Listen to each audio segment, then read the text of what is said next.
Welcome to Vipin Sharma Physics channel and welcome 9th class physics. So before I start, I'll just convey you one message that to use this channel best, use playlist. Go to the playlist, find 9th class 2020, 10th class 2020, 11th class 2020 or 12th class 2020. The topic wise 1, 2, 3, 4, 5 you can go to the videos, right? Now, students, of today's topic is three equations of motion. Today's topic is, write down, लिखते जाइए साथ साथ, three equations of motion. सबसे पहले मैं आपको equation of motion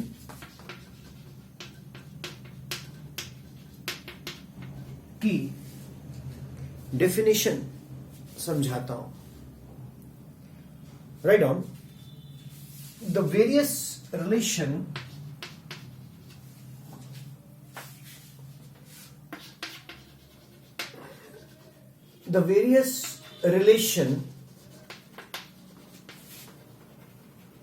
among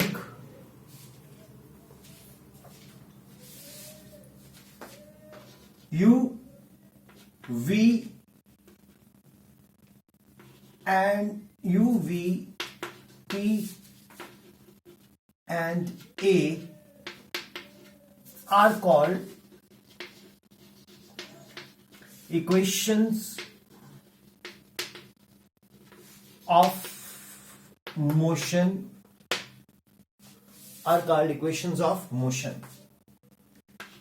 where U, initial velocity of an object, V, final velocity of an object, A, acceleration of an object, T is the time taken. Right? मैं पढ़े हटता हूं students, लिखिएगा pen copy लेके. आप पता क्या करो, इसको पॉज करके, स्क्रीन पॉज हो जाएगा तो ये मैटर सामने पॉज्ड है तो इसको नोट कर लो, ठीक है. साथ में मैं अब प्ले कर लो, ठीक, प्ले हो गया. अब मैं क्या बोलता हूं, the various relation among u, v, t and a are called equations of motion, where U, initial velocity of an object, V, final velocity of an object, A, acceleration of an object. मैं acceleration के बजाय बोलूंगा uniform acceleration of an object. आप इसमें uniform जरूर लिखिए, uniform acceleration of object. T is the time taken. यहां uniform acceleration ज्यादा appropriate होगा. Uniform acceleration of an object. अब स्टूडेंट्स, ये जो आपने समझा है ये क्या है?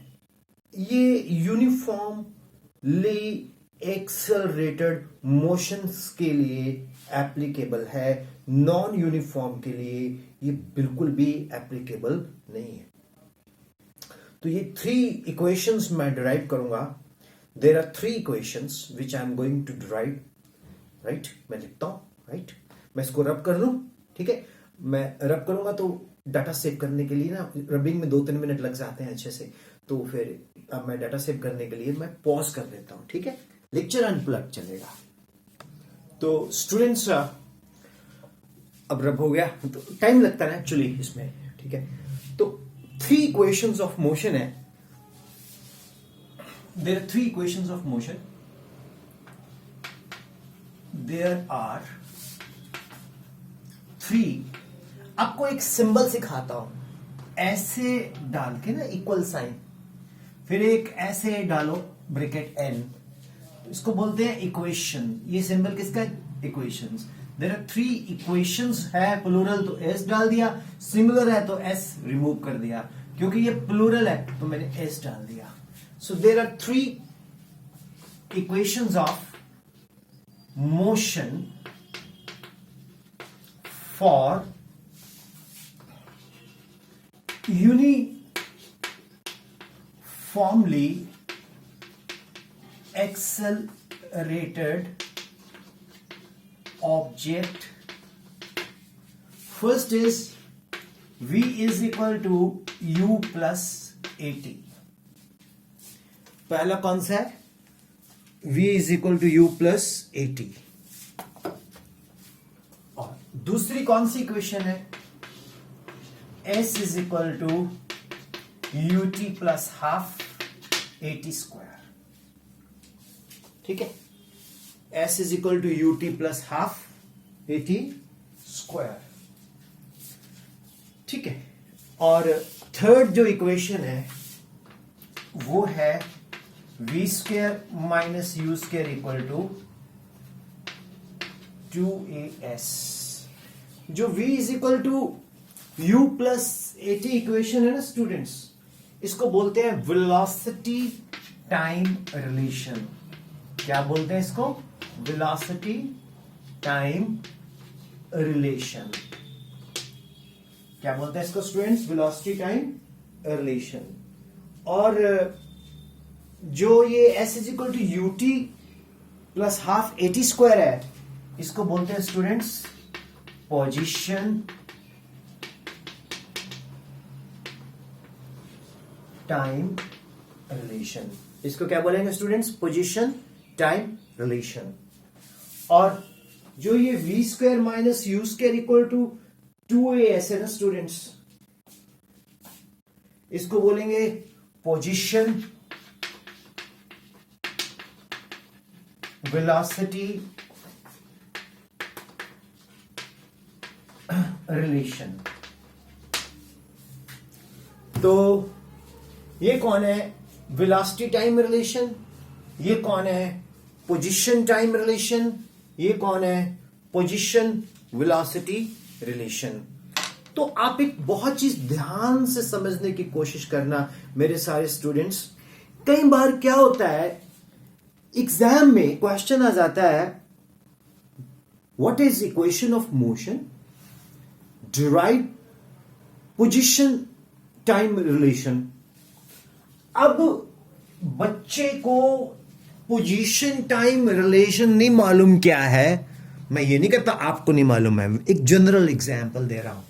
और लेकिन उसको ये मालूम है कि s is equal to ut plus half at square है, तो वो छोड़ के आ जाएगा क्वेश्चन. बोलेगा यार ये पोजीशन टाइम रिलेशन पता नहीं कहां से आ गया है. पोजीशन टाइम रिलेशन मालूम नहीं कहां से आ गया, आना चाहिए था. और यार तेरे को नहीं मालूम पोजीशन टाइम रिलेशन ना? वो भाई वो तो s is equal to, oh यार s is equal to ut plus half at square तो मेरे को आता था. इसलिए मैंने आपको ये पूरा एक्सप्लेन करने की कोशिश की है. क्या वेलोसिटी टाइम क्या है, पोजीशन टाइम क्या है, पोजीशन वेलोसिटी क्या है. Velocity time v equal to u plus at, s is equal to ut plus half at square. Position velocity v square minus u square equal to 2as. ठीक है, अब मैं इसको prove करूंगा, फिर पोजीशन टाइम रिलेशंस को, फिर position velocity relations को. एक चीज सुनो ध्यान से, बहुत ही अच्छे से ध्यान से. ये जो 3 इक्वेशंस ऑफ मोशन है ये बहुत इंपॉर्टेंट है. ये AH आना ही आना है. ठीक है, मैं इसको रब कर दूं, पॉज करूंगा, क्या बचेगा? डेटा. क्योंकि रबिंग में 2-3 मिनट लगते हैं. इसको बोर्ड को अच्छे से साफ करना पड़ता है, ये वाइट हो जाता है, फिर उसको टेंच को वॉश करना पड़ता है. ठीक है, तो फिर सुखाना पड़ता है, फिर मैं कमिंग बैक. नाउ स्टूडेंट्स, मैं आपको बताता हूं पहला रिलेशन जिसका नाम है वेलोसिटी टाइम रिलेशन. क्या? Velocity time relation. बहुत आराम से समझाऊंगा मैं आपको. ठीक।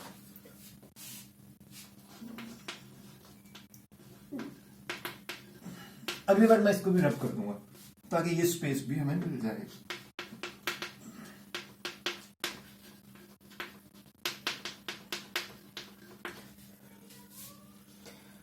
इसके लिए वेलोसिटी टाइम रिलेशंस के लिए हमें वेलोसिटी टाइम ग्राफ बनाना पड़ेगा।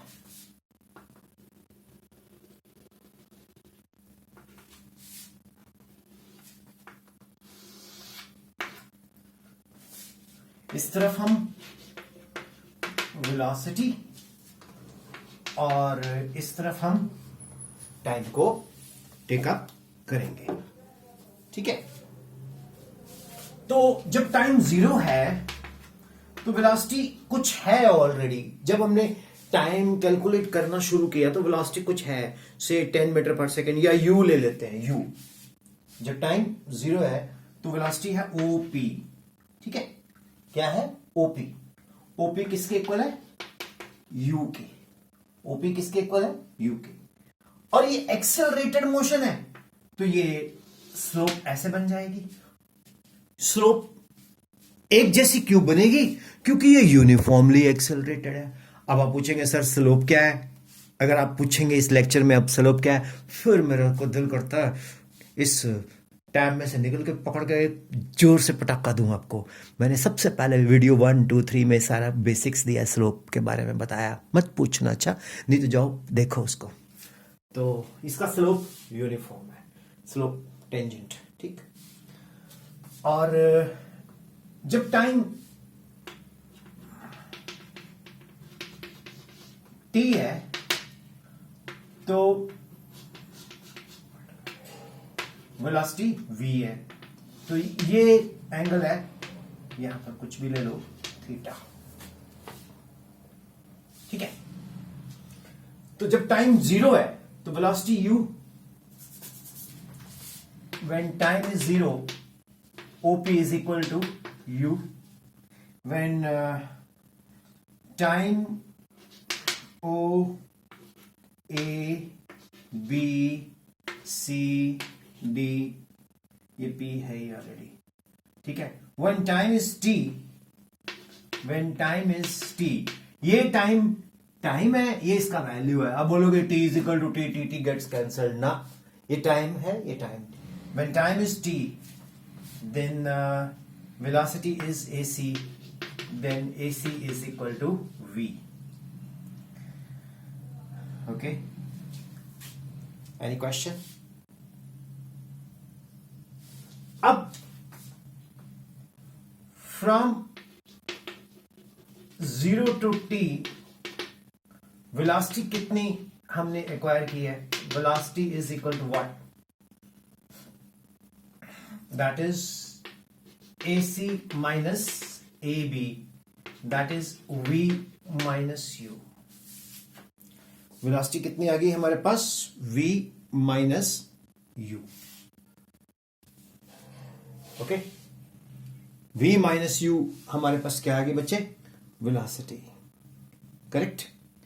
अब ये वेलोसिटी कितने टाइम इंटरवल में आई? इसको क्या बोलेंगे? Change in velocity. क्या बोलेंगे इसको? Change in velocity. अब ये चेंज इन वेलोसिटी कितने टाइम इंटरवल में आई? Time interval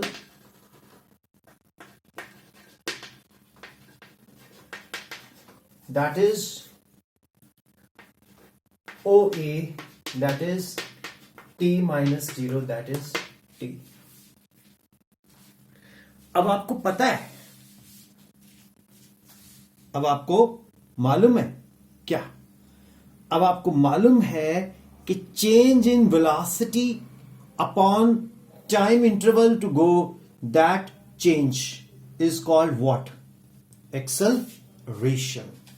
so since acceleration is equal to change in velocity upon time, तो v minus u is equal to AT, तो v is equal to u plus AT। ये हमारे पास क्या है, ये हमारे पास फर्स्ट इक्वेशन ऑफ मोशन है। This is what, first equation of motion. Note करो,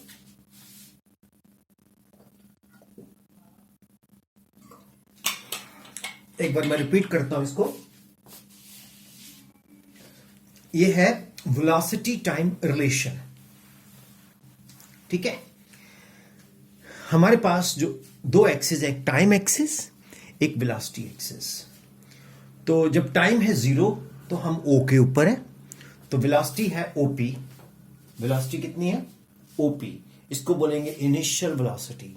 जब टाइम 0 है, जब हम टाइम कैलकुलेट करना स्टार्ट करते हैं, तो जो वेलोसिटी हमारे पास आती है उसको हम इनिशियल वेलोसिटी बोलते हैं। और जब टाइम है t, तो वेलोसिटी क्या है, ac, दैट इज v। जब हम 0 से t टाइम पे पहुंचते हैं तो वेलोसिटी u से v पहुंचते हैं, तो change in velocity v minus u। अब टाइम इंटरवल OA, मेरा दिखना इंपॉर्टेंट नहीं है, इसका दिखना important. Time interval OA that is t minus 0 that is t। हमें मालूम है एक्सेलरेशन स्लोप होती है वेलोसिटी टाइम ग्राफ की, तो v minus u upon t. तो v minus u is equal to at, तो v is equal to u plus at। This is the equation of motion which gives us a relation velocity time। Students ये बहुत important है, ये exams में आ सकता है। मैं तो डालूंगा अगर मैं एग्जामिनर हूं, ठीक है। अभी मेरा पेपर आपको मैं बता देता हूं। अब मेरे पास बचेंगे दो इक्वेशंस, एक है s is equal to u t plus half a t square, and तीसरी है v square minus u square equal to 2as। क्यों ना हम उसको अगले स्लॉट में करें, क्योंकि लेक्चर तो चलो 1 घंटे का होता है, वो कोई इश्यू नहीं है, लेकिन ये टेक्निकल टीम वाले की एक लिमिटेशंस है, they can not go beyond some 20 minutes. तो ये ऑलरेडी कितने मिनट हो गए, अच्छा, तो ये कहते सर 18 to 19 मिनट्स का ऑलरेडी इसमें हो गया है, मतलब हो जाना है। तो ओके स्टूडेंट्स, अच्छा लग रहा है आपको, बताइएगा। एक्चुअली ना मुझे वो बच्चे चाहिए जो कहते हैं कि मैं खुद गरीब हूं, मेरे माँ बाप बहुत अमीर हैं, मेरे माँ बाप से बेटर कोई नहीं है, लेकिन मेरे माँ बाप मुझे बस कहते हैं कि बेटा हम सिर्फ तुमको पढ़ा सकते हैं और हम आपको कुछ तुम्हारे लिए कुछ नहीं कर सकते। You may be child of an IAS officer और ए टॉप क्लास बिजनेसमैन और ए लेबर मैन, ठीक है। तो मेरे लिए तो वो बच्चा चाहिए जो जमीन से जुड़ा है, फुकरिया नहीं मार रहा, और वो पढ़ना चाहता है, ठीक है। और ये करने से आप अपने स्कूल टीचर्स को भी दिखा सकते हैं कि सर ये हम फॉलो करते हैं। अगर वो बोलते हैं कि ठीक है सर से कर लो तो कर लो, नहीं बोलते तो मत करो, कोई बात नहीं। लेकिन आपका देखो, एक चीज बताऊं, क्लासरूम टीचिंग ही होती है, उसको मैं कभी रिप्लेस नहीं कर सकता। जो लेक्चर्स मैं क्लास में देता हूं उसका कोई कंपैरिजन बच्चे बोलते हैं होता नहीं होगा, लेकिन YouTube पे एक मतलब लिमिटेशंस है। लेकिन फिर भी हम लोग, क्योंकि हम लोग प्लेलिस्ट थ्रू पढ़ा रहे हैं, तो प्लेलिस्ट में फिर हम जितने मर्जी एपिसोड्स ऐड कर दें, तो मैं फिर अनप्लग्ड ही दे रहा हूं आपको। जैसे मेरी क्लास, मेरे ये लेक्चर रिकॉर्ड हो रहा है, तो मैंने इनको बोला एडिट नहीं करना है, ये अनएडिटेड ही डालो, ठीक। तो happy learning physics, all nature is physics, right. तो हम अगले वीडियोस में, अगले लेक्चर्स में, मतलब इनका तो चलेगा, वीडियो वाले बोलते हैं कि सर ये बोल दो, तो अगले लेक्चर्स में मैं आपको 2 रिमेनिंग इक्वेशंस सिखाऊंगा, ठीक है। 10-10 मिनट लगा देंगे, देख लेंगे जितना भी लगता है, ठीक है। Happy learning physics 9th class, keep on telling other friends also, make notes and learn happily. Bye bye.